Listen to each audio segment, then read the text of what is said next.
three, four, one, two, three. 너 그래 너 요새 너 조금 이상해졌어. 자꾸만 시도 때도 없이 시무룩하고 고민이 생겼니?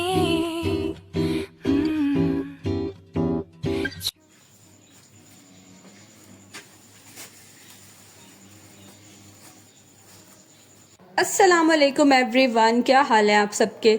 उम्मीद करती हूँ आप सब खैरियत से होंगे। हम भी अल्हम्दुलिल्लाह बिल्कुल ठीक ठाक हैं। यहाँ पे सुबह सुबह का वक्त है और मैं आ गई थी किचन में। आटा गूंदना था, मुझे याद ही नहीं रहा रात को आटा गूंदना। काफ़ी लेट मुझे ना याद आया, तो मैंने कहा चले सुबह जो है ना उठूँगी ना तो फर्स्ट टाइम मैं यही काम कर लूँगी, क्योंकि बच्चों को जो है मैंने ब्रेड बना के देनी थी नाश्ते में, इसीलिए ना मुझे टेंशन नहीं थी कि तो सुबह सुबह जो है ना वो आटा गूंदना होगा।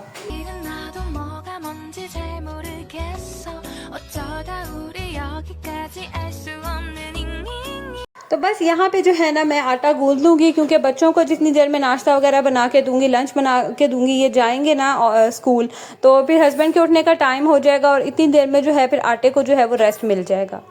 वैसे तो ताज़ा आटे की भी रोटी बन ही जाती है, अब तो एटलीस्ट मुझसे बन जाती है। पहले मुश्किल होती थी, अब इतनी प्रैक्टिस हो गई है कि बन जाए। लेकिन जो सबसे बुरा काम मुझे लगता है ना, जो मेरा लीस्ट फेवरेट काम है, वो है आटा गूंदना। मैं तो बल्कि अपने हस्बैंड को अब कह रही हूँ कि मुझे ना आटे वाली मशीन ले दे, लेकिन प्रॉब्लम सिर्फ ये है कि यहाँ पे ना जगह बिल्कुल नहीं है। मतलब मैं यही सोचती हूँ कि इतनी बड़ी सी वो मशीन है, मैं उसे रखूँगी कहाँ पे। फिर कभी सोचती हूँ कि रूम में रख लूँगी, तो खैर अभी तो फ़िलहाल मैं उनके जो है ना मिन्नतें कर रही हूँ कि मुझे ले दे। मुझे आटा गूंदना इतना मुश्किल काम लगता है ना, यकीन करें। मतलब रोटियां बनाना इतना मुश्किल नहीं लगता जितना मुश्किल मुझे आटा गूंदना लगता है। खैर मैंने आज सोचा कि अच्छा खासा जो है ना वो आटा गूंद लेती हूँ, क्योंकि अब तो मौसम काफ़ी हद तक बेहतर हो गया है ना, तो ख़राब होने की इतनी टेंशन नहीं होती। ज़्यादा टेंशन होती है गर्मियों में, तो अब तो ज़रा मौसम थोड़ा ठंडा है। मैंने कहा चलें चल जाएगा, एटलीस्ट ये है कि एक दिन दो दिन जो है ना वो चल जाए। तो यहाँ पे मैंने अच्छा खासा माशाल्लाह आटा गूंदा है, और फिर भी जो है ना वो नेक्स्ट डे जो है वो फिर ख़त्म हो गया था। लाइक सुबह नाश्ता ही बना था और फिर ख़त्म हो गया था। तो माशाल्लाह जो है, क्योंकि हस्बैंड ने भी लेके जाना होता है, फिर बच्चे भी खाते हैं, स्कूल से आते हैं, उन्होंने खाना होता है। तो ये वाला जो काम है ना, जितना मुझे गुस्सा चढ़ता है ना, तो बस अब कोशिश यही है कि थोड़ी बहुत जिस तरह भी थोड़ा बजट बने ना, तो मशीन ले लूँ मैं एटलीस्ट। खैर देखते हैं आती है या नहीं आती, ये तो बात की बात है। उसके अलावा और भी बड़े खर्चे जो है ना वो डेली बेसिस पे निकल आते हैं। तो बस यहाँ पे आटा वगैरह मैंने गूंदा, इसको मैं रेस्ट दूंगी इतनी देर में। फिर बच्चे जो है ना वो उनका नाश्ता वगैरह मैंने बनाया, और आज मुस्तफ़ा भी सुबह जल्दी उठ गया था, क्योंकि रात को ना ये जल्दी सो गया था। तो बस साथ ही फिर मैंने इसके लिए भी बना लिया। मैं पूछ लेती हूँ इससे कि क्या खाना है, फिर जो ये कहे ना मैं फिर वही बना देती हूँ। और बच्चों को खाते हुए देख के माशाल्लाह ज़रूर बोला करें। मतलब मुझे इतना माशाल्लाह माशाल्लाह ये क्यूट लग रहा था ना कि, और मैं इसको देख के यही सोचती हूँ कि कुछ ही टाइम में जो है ये भी स्कूल जाना शुरू हो जाएगा, तो मैं अकेली हुआ करूँगी। मतलब मेरे साथ ये होता है सुबह के टाइम ना, बातें वगैरह हम करते रहते हैं, कभी तंग करता है, कभी खेलता है, तो इतना इसके साथ मेरा टाइम गुजरता है ना। मैं यही सोचती हूँ जब ये स्कूल जाएगा ना, तो पता नहीं मैं मेरा हौसला कैसे पड़ेगा। लेकिन जाना भी ज़रूरी है। खैर यहाँ पे नाश्ता वगैरह कर लिया था, हस्बैंड इस टाइम पे चले गए हुए थे ऑफिस, तो मैं आ गई किचन में। बर्तन वगैरह मैंने धोए, फिर मैंने किचन की क्लीनिंग करनी होती है, और छोटा सा किचन है ना, तो क्लीनिंग भी बड़ी जल्दी हो जाती है अगर कभी मुझे डीपली क्लीनिंग ना करनी हो। लेकिन मेरी कोशिश यही होती है कि जैसे ही किचन से फ्री हूँ, बर्तन वगैरह धो के, काउंटर टॉप्स, ये स्टोव, हर चीज़ जो है ना वो मैं लाजमी क्लीन करूँ, क्योंकि गंदा सा किचन हो रहा हो ना, तो यकीन करें मुझसे काम बिल्कुल नहीं होता। मतलब मैं कुकिंग कर भी लूँ ना, लेकिन मुझे अजीब सी बेचैनी सी लगी रहती है। तो मेरी कोशिश यही होती है कि मेरे ना किचन में दोबारा आने से पहले पहले ना किचन जो है वो एटलीस्ट साफ़ हुआ हो। तो मैं हमेशा कोशिश यही करती हूँ कि किचन से स्टार्ट करूँ, ताकि बाकी सारा काम करके जब मैं थक हार के जो है ना वो किचन में आऊँ ना, तो कुकिंग करते हुए फ्रेश फ्रेश सा किचन लगे, साफ साफ सा लगे, और काम करने में भी मज़ा आए। बस यहाँ पे मैंने किचन वगैरह क्लीन किया, और उसके बाद अब सफाई की बारी थी, तो बस यहाँ पे सफाई कर लूँगी।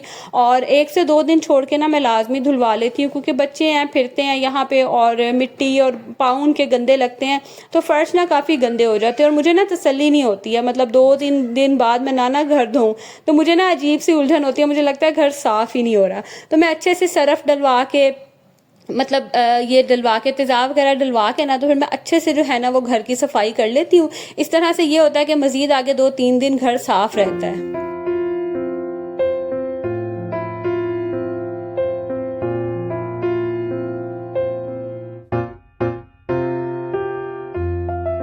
यहाँ पे जो मैंने कारपेट बिछाया हुआ था ना वो अब काफ़ी ख़राब हो गया और मैं अब अपने हस्बैंड को कह रही थी कि हम ना कारपेट बिछवा लेते हैं क्योंकि आगे सर्दियाँ आ रही हैं। गर्मियों में तो गुजारा हो जाता है, मज़ा आता है ठंडा ठंडा सा फर्श हो, लेकिन सर्दियों में ना फिर बहुत ठंडा लगता है। बच्चे ना सॉक्स पहनते हैं ना ही जो है ना वो कि स्लीपर्स वगैरह पहनते हैं। तो इसीलिए ना मैंने अभी ये पुराना मेरे पास ब्लैंकेट पड़ा हुआ है, काफ़ी पुराना, मैं ये बिछा लेती हूँ। उसके ऊपर ये मोटी सी मेरे पास चादर है, ये मेरी शादी की जो है ना वो चादर है, तो ये मैं बिछा लेती हूँ। इससे ना काफ़ी साफ़ रहता है, इसको उठाया मैंने, झाड़ा और दोबारा बिछा लेती हूँ। तो ये वाला जो एरिया है ना वो काफ़ी क्लीन रहता है। अब मैं यही हम कोशिश कर रहे हैं कि इंशाल्लाह ताला थोड़े से घर को ज़रा सेट करके ना मज़ीद तो फिर कारपेट वगैरह यहाँ पे बिछाते हैं। तो यहाँ पे जो है ना मैंने सारी क्लीनिंग कर ली थी और ये जो आपको नज़र आ रहा है ना ऊपर सारो सामान, ये मुस्तफ़ा ने घर बनाया हुआ था, यहाँ पे खेल रहा था। और अभी ना इसको नहलाने की बारी थी तो इसकी एक्साइटमेंट आप चेक करें, कह रहा था कि मैं ना अपने जानवरों को भी नहलाऊंगा। तो बड़ा खुश हो रहा था कि मैं नहाऊंगा और इसको तो बस ना चले, सारा दिन पानी में बिठाए रखो तो ये बैठा रहे। अच्छा माशाल्लाह माशाल्लाह सारे बच्चे जो है ना वो फर्स्ट बात जब लेते हैं ना पैदा होने के बाद तो रोते लाजमी है। मुस्तफ़ा ने जब फर्स्ट टाइम भी ये नहाया था ना, ये इतने शौक से नहाया था, एक दफ़ा भी इसने कोई आवाज़ नहीं निकाली थी। इसको नहाने का ना बड़ा ही शौक है। खैर इसको नहलाया, खुद फ्रेश हुई, नमाज़ वगैरह पढ़ी, फिर बच्चे आ जाते हैं स्कूल से तो बस इनके साथ बिज़ी हो जाती हूँ। और कभी जो इन्होंने खाना खाना हो, इनका मूड हो तो फिर खाना खा लेते हैं, अदरवाइज़ फिर थोड़ी देर मामा की तरफ चले जाते हैं, वहाँ से आते हैं तो फिर जैसे कहते हैं ना फिर वो खाना इनको जो है ना फिर मैं बना के दे देती हूँ। तो यहाँ पे ना अभी तो फ़िलहाल बच्चों का खाना खाने का मूड नहीं था। मिनाहिल और मुस्तफ़ा को जो है ना वो भूख लगी थी क्योंकि मुस्तफ़ा ने, मैंने आपको दिखाया ना कि सुबह ही जल्दी नाश्ता कर लिया था, बीच में एक फीडर पी लेता है, तो अभी ना उसको भूख लग रही थी तो मैंने फिर इसको फ्राइज़ और साथ में एग बॉयल कर दिए। सुबह आज इसने अंडा नहीं खाया था, मेरी कोशिश ये ज़रूर होती है कि मैं ना दिन में एक दफ़ा एग्स लाजमी इनकी जो है ना डाइट में ऐड करूँ। तो अब जैसे आज सुबह के टाइम इन्होंने नहीं खाया था ना, तो मैंने इस टाइम जो है ना इनको फिर बॉयल करके दिया है। बच्चे चाहे छोटे हों या बड़े हों, बच्चों के खाने की टेंशन ना हर माँ को होती है।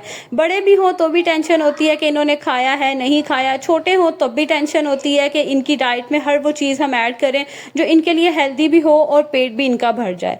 तो इसीलिए ना मेरा ख्याल है कि हम माओ का ना आधा दिन जो है वो किचन में गुजरता है, एक तो बच्चों के लिए तरह तरह के खाने बनाने में, और उसके बाद ना बाकी टाइम जो होता है बस उसकी क्लीनिंग में, जो बर्तनों का पीछे मैस होता है ना वो क्लीन करने में गुजरता है। तो यहाँ पे भी ना बस मैं फ्राइज़ बना रही थी और साथ में जो है फिर मैं एग बॉयल करके ये दे दूँगी बच्चों को, और बच्चे ना फ्राइज़ वैसे ही बड़े शौक से खाते हैं। अच्छा आजकल वो न्यू नाइफ चली हुई है ना, वो जो जिग जैग से डिज़ाइन में चली हुई है, मेरा इतना दिल कर रहा है ना मैं लेके आऊँ, मेरा बाजार जाना नहीं हो रहा। वो इतनी मज़े की लगती है ना, मतलब आंखों को देखने में इतनी प्यारी लगती है ना वो फ्राइज़। तो इंशाल्लाह बाजार जाऊँगी ना तो मैं लाजमी वो लेके आऊँगी। अच्छा जब मैंने थोड़ी क्वांटिटी में फ्राइज़ बनानी हो ना फिर मैं इसी फ्राई पैन में बना लेती हूँ। अगर मैंने ज़्यादा क्वांटिटी में बनानी हो ना फिर मेरे पास जो छोटी वाली कढ़ाई है ना मैं वो निकालती हूँ।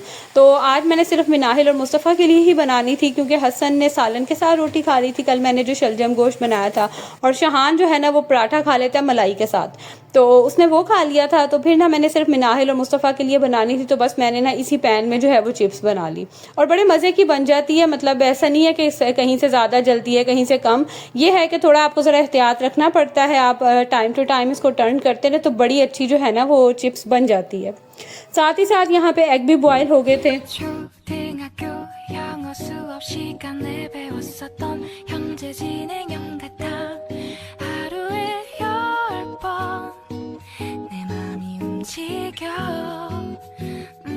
अच्छा कभी कभी तो एग का जो पील है इतने इजीली जो है वो रिमूव हो जाता है और कभी इतने ढीठ बन जाते हैं ना। आज भी ऐसा ही हुआ, एक तो बड़े आराम से जो है ना उसका छिलका उतर गया और दूसरे वाले की हालत देखें बेचारे का बुरा हाल हो गया। हालांकि ये बिल्कुल ठीक बॉयल था, हार्ड बॉयल था, लेकिन फिर भी जो है ना इसके टुकड़े हो गए थे। तो खैर मैंने बच्चों को ऐसे ही देना था, उन्होंने काट के ही खाना होता है ना, तो बच्चों ने खा लिया था और साथ ही साथ फ्राइज भी बन के रेडी हो गई थी।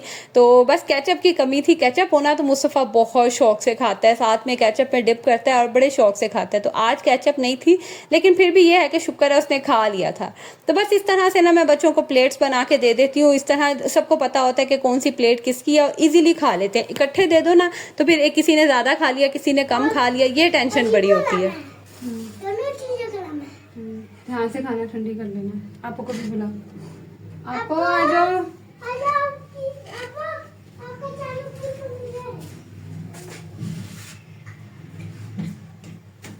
गरम है, ध्यान से खाना।